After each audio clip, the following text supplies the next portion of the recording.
Hey, this is Matt. Once again, we're about to another videos, another paid request. It's time for Guillermo. Thank you so much for that. For those interested in requesting any type of videos, feel free to send it. PayPal is usually the best bet. I also do have a Patreon. Both links are down below in the info box. It could be for pretty much any type of video topic, video game let's try, playthrough, review, re-review, commentary, what have you.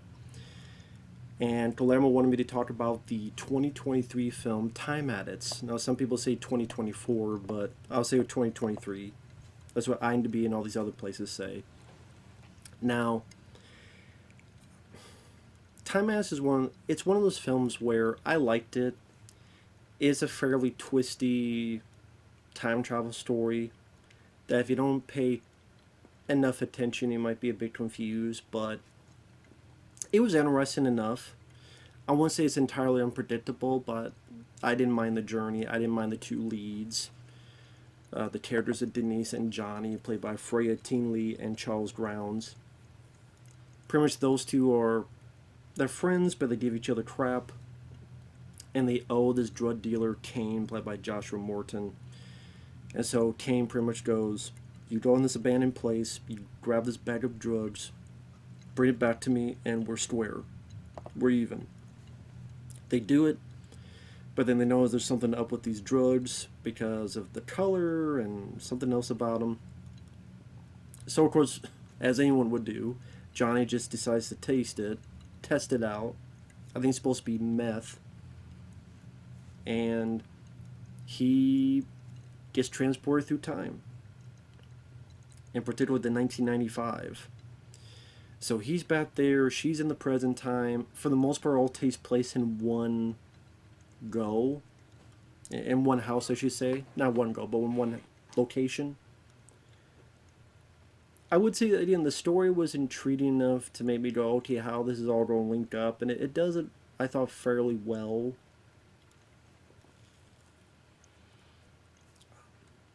I wouldn't say I laughed at it as much as I wanted to. But like I said, it depends how into time travel stories you are. The intricacies of how this relates to this and how that became that. Like I said, for time travel stories, it was pretty decently constructed, and that's what was the interest I had with it. And there were a couple funny bits, to be fair. I don't think it was hilarious, but there's a couple of them early on when the drug dealer goes, well, how attached are you to your thumbs? And the guy, Johnny's looking at him going, me, what about her? They put the blame to her. Some of the reactions Johnny has to certain situations where Denise is talking about how Kane is this weirdo and what if he does this, what if he does that, and Johnny's just looking at her and going, are you fucking alright? Now, it is an Australian film that I guess was based on a short story, a short movie the director had made, and then he got the ability to make a full-length film based on that. Never saw the short, so... But it felt like there was enough there for a full-length film. Just sometimes, like Night Swim, that was a recent film that was a short, and they made it to a full-length film, and you could tell, because it didn't deserve to be a full-length. Here, it made a bit more sense.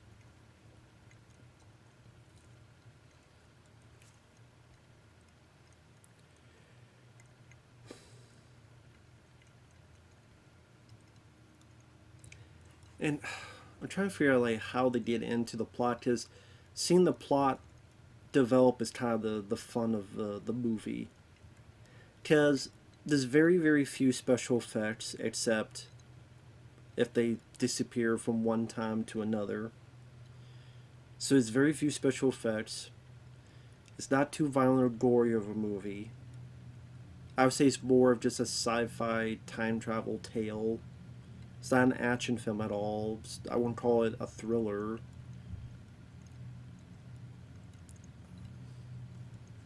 So it is the way the plot develops. Is kind of the fun of it.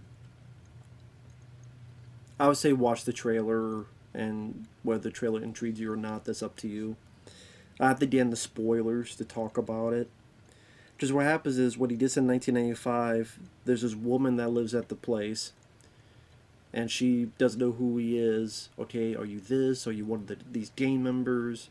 He's like, no. She puts a gun on him, and he kind of blubbers a bit, in a way like turns her on, and then it turns him on, and then they start taking clothes off, but then she puts the gun up, and she's like, it's the gun or nothing. What? Oh, fine then. And they start to go at it.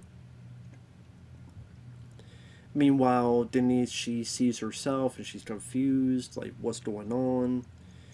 And while she's very negligent about her friend who's missing, her other self is, you should care more about him and he would do stuff for you. And of course, this does come around later on where the current Denise will be that Denise later on in the film.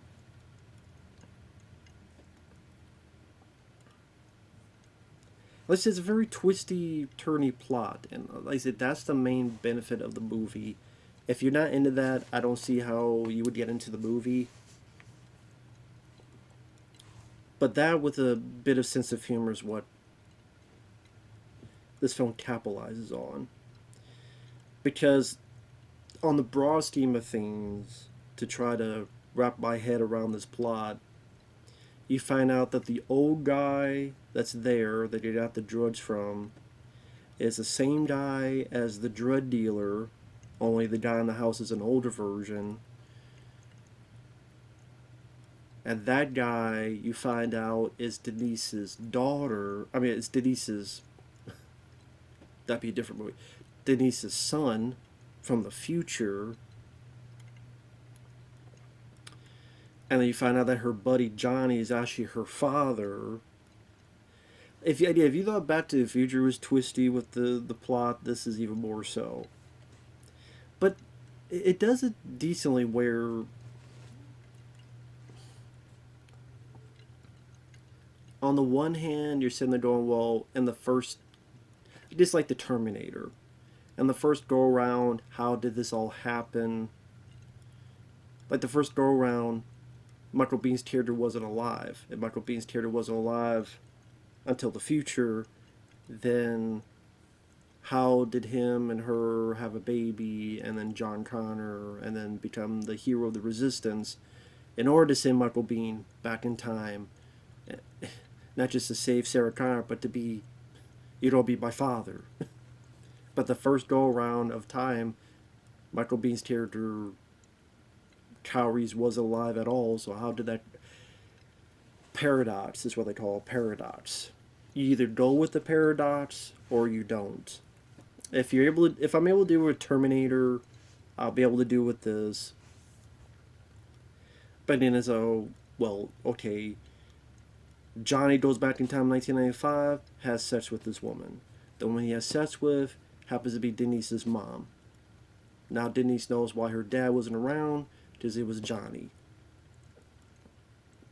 There's a point before that where Denise goes to like 2053 and sees this guy who lives at the place, and he sees her and goes, it's you. And he has pictures on his walls as if he's been looking for other women.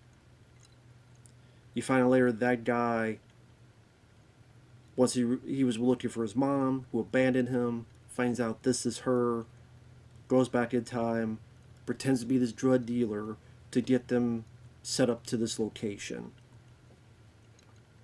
Why is he doing all this? I just to make her see, don't hang out with this guy, don't abandon your kid, do all this other stuff, try to be different. The reason he's an old guy is because apparently at one point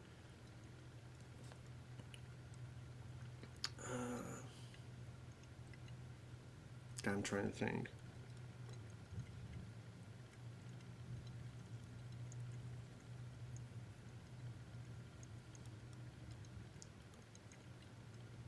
That maybe he was left here for 30 years and when he finally got it, came back. Like I said, even I don't understand 100%, but like I said, it's an intriguing story.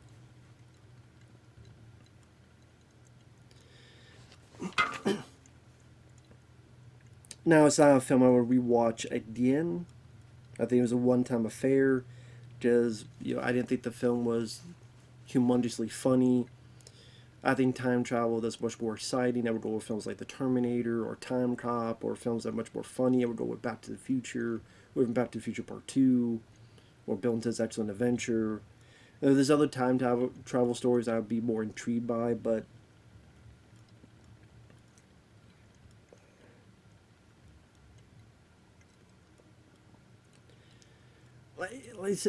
it's hard to talk about the plot because of how twisty it is. So it's hard to discuss. But I will say that the ending was a bit bittersweet. Spoilers. She tells the guy you need to leave. Johnny does. I guess he goes way back in time, like 130 years. But things are fine. And the thing is, though, is that he has this kind of character arc, but it's almost off screen. Because he's not about taking responsibility. He's not about caring about other people other than himself. I think maybe that's why the ending kind of, it didn't give me that much of the emotional punch it wanted me to have. Because I see Denise, she's in the present time. She talks to the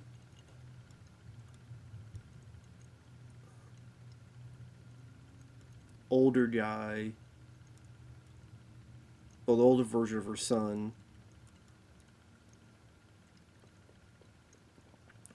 I'm trying to remember if she went to the future. And I'm sorry, my brain is losing me.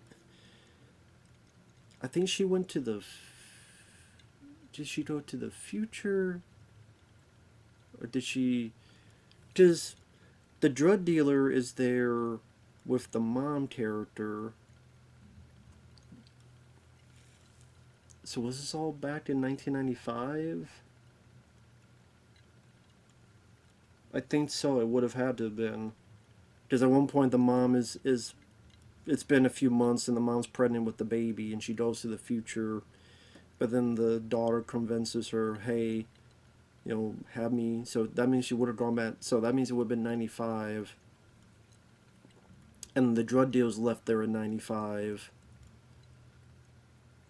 And if that's the case, then that's why so many years later the old guy is in the present time and she's there in the present time. But at the same time, you're sitting there going, well, okay, if she really wants to fix this Denise girl, why don't you go find the baby you abandoned and let go and say, I'm going to take responsibility? Wouldn't that fix everything? It does. So the ending doesn't really tell us, is Denise realizing that she shouldn't abandon her kid because, hey, her mom didn't abandon her and just stay in the future. Now she's going to have this arc where she's going to get her kid and thus all this has changed. You never really see that. You just get the idea that she's going to stay here with her older version of her kid. But then we don't know what's going to happen next. And in Johnny's character arc, from which she finds a letter, almost as if, kind of like Back to the Future Part 2 ending, where Marty got the letter from Doc from 100 years ago or whatever. 1885. And you see the guy writing Johnny, and like there's his character arc, but it's just, it was done off screen and just saying, hey, I realize it now. And it is a decent letter, but the fact it was mostly done off screen loses a bit of its impact.